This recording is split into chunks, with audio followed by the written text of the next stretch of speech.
万没想到，舒淇30年前的一段采访，竟意外揭开了娱乐圈最肮脏却又最真实的一面。你靠脱是不是一条捷径，可以让你出人头地？对啊，你是这么想的？那真的是这样子啊！你脱衣服，你就可以上头版啊，然后杂志啊，啪啪封面啊，多好啊！你说还不是捷径最快让人家记得你的？1995年，还不满18岁的舒淇，在经纪人的忽悠下，拍摄了一组史无前例的性感写真。靠着傲人身材和漂亮脸蛋，她几乎一夜之间蹿升为了台湾省人尽皆知的女神。那时候的17、18岁的小女孩啊、小男孩啊，常常都觉得自己最聪明啊、最厉害啊，你懂我意思吗？然后在旁边就有人在旁边游说啊，就说：“哎呀，你一定很漂亮，长那么漂亮，身材又好，不拍写真集可惜了。”而当叱咤黑白两道多年的大佬柯俊雄在看到后，更是惊为天人。随后立马安排人花10万台币将舒淇挖到了自己的公司。彼时正值香港电影发展的黄金时期，台湾省为了能让自己的电影尽快突出重围，便开始集体抱团进攻风月片领域，而彼时年轻性感的舒淇自然成了柯俊雄的杀手锏。随后他便安排公司为舒淇量身打造了一部其实最初男主角是自己公司旗下的另外一个年轻人，但当在片场看到舒淇如此性感迷人的样子后，他实在于心不忍，随后便决定赌上自己的影帝头衔，与舒淇来一场轰轰烈烈的大戏。而很快，身为香港大导演王晶也盯上了舒淇，随后就立马安排人去挖墙角。毕竟像舒淇这种胆大妄为却又天生性感的女人实在太少。对，我只看了一张照片，我就决定用它。你看见了什么？身材。柯俊雄见状自然是不愿放人，但毕竟大家都是一个圈里混的，为了不弄得那么难看，最后他开出了500万港币的天价解约费。要知道这笔钱放在当年都够请一个1线巨星来拍戏了。见此情景，王晶当真是左右为难，但随后身边人就发现了漏洞。原来当年舒淇签约公司的时候还不满16周岁，而这在台湾省是违法的。在得知消息后，王晶直接安排人连夜将舒淇接到了香港。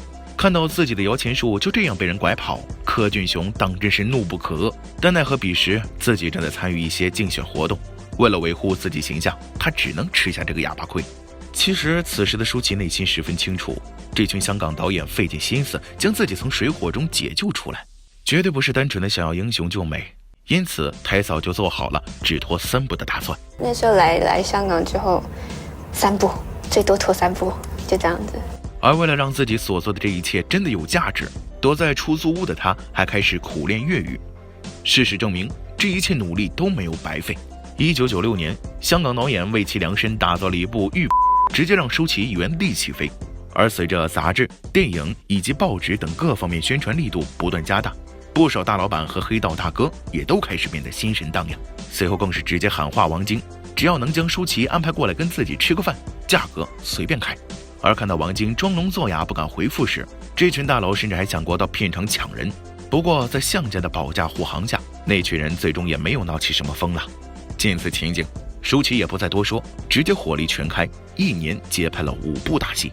虽然之后的他确实做到了之前想象的名利双收，但世间仿佛再也没有了自己的容身之处。我不是关起家门、关起酒店门的时候，躲在被子里头哭啊。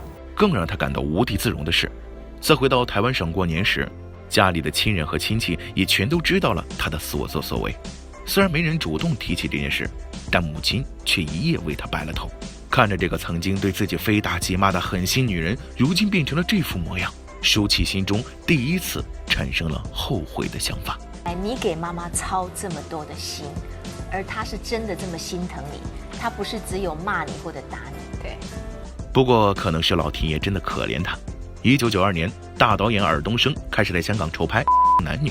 王晶见状，立马就把舒淇推了过去，因为他深知这部戏可能是帮舒淇扭转口碑的关键。知道舒淇那个戏对舒淇会好，所以我让舒淇去拍。其实当年尔冬升并不想接受王晶的好意，但奈何舒淇的现实经历跟自己写的这个角色简直是不谋而合。最后他便选择启用这个新人，而在男主角张国荣手把手的带领和疏导下，舒淇也终于放下了心中芥蒂，将自己彻底交给电影。事实证明，这一切努力没有白费。靠着在电影中的精彩演出，舒淇直接斩下香港金像奖最佳女配角以及最佳新人2个大奖，自此彻底在香港影坛站稳了脚跟。此时的她也在心中暗暗发誓，一定要将自己脱掉的衣服再一件件亲手穿上。但事实证明，人心中的偏见并没有那么容易消除。虽然舒淇随后的档期不断，但几乎每一个角色多少都是跟擦边相关的。看到这情况，张国荣实在于心不忍，此后直接将其请到了自己演唱会上为其造势。他刚好开演唱会嘛，所以他就想说也帮我多一点，增加一点曝光率，所以就让我去做他演唱会嘉宾。而在此之后，导演们也发现了舒淇极强的可塑性，纷纷为她安排其他角色来演。可没想到，就在自己口碑刚刚有点转变时，却又瞬间跌入谷底。1998年，舒淇在跟黎明拍摄《玻璃之城》时因戏生情，可由于彼时正值黎明事业巅峰时期，舒淇也知道自己早年经历太丰富，容易给他带来负面影响，因此双方就默认选择了不公开。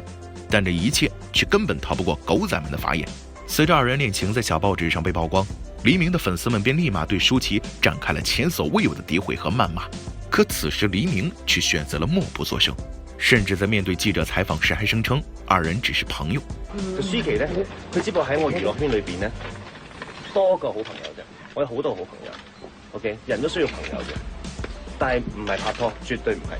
對於這一切，舒淇都選擇了默默承受，但奈何自己的委曲求全，最終換來的還是一地雞毛。2004年，因為黎明家人實在無法接受舒淇的過往，經歷長達7年地下戀情的二人還是選擇了分手。可能是由於對這段感情投入的心血實在太多，被拋棄的舒淇遲遲無法走出心理陰影，甚至一度患上抑鬱症。圈裡朋友和背後的老闆看到他這樣也於心不忍，隨後就安排他到泰國找白龍王指點迷津。不知道是這位大師真有兩下子，還是舒淇真的看開了一切。再次回到香港後的舒淇便將所有心力用在了事業上。而在2005年，他在跟張震拍《最好的時光》時就再度因戲生情，甚至在片場中的二人吻得太過忘乎所以。等反應過來時，導演跟攝影師都蹲在一旁抽起了煙。到底喜不喜歡舒淇？請作答。喜歡啊！好，下一題。但奈何這段戀情還沒來得及曝光，就匆匆畫上了句號。雖然在愛情上顆粒無收，但在事業上卻賺了個盆滿缽滿。靠着自己在熒幕上近乎瘋狂的表演，舒淇斬獲了自己多年夢寐以求的金馬獎，徹底在台灣省影壇站穩了腳跟。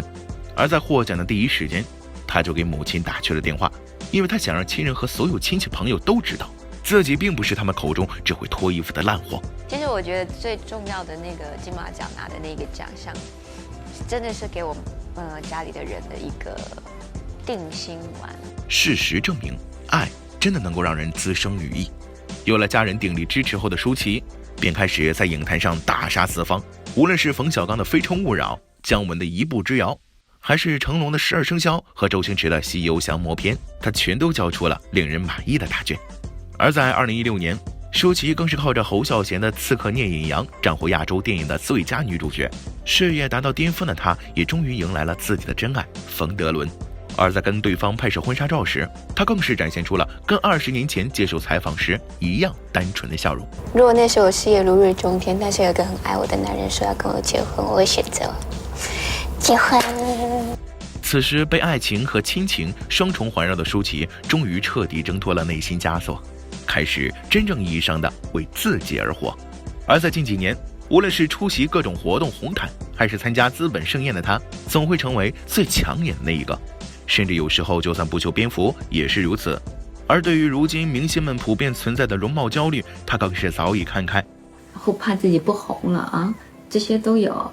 我就覺得這個對我來講不是一個太大的煩惱。你已經風光了20-30年了，你還想怎樣？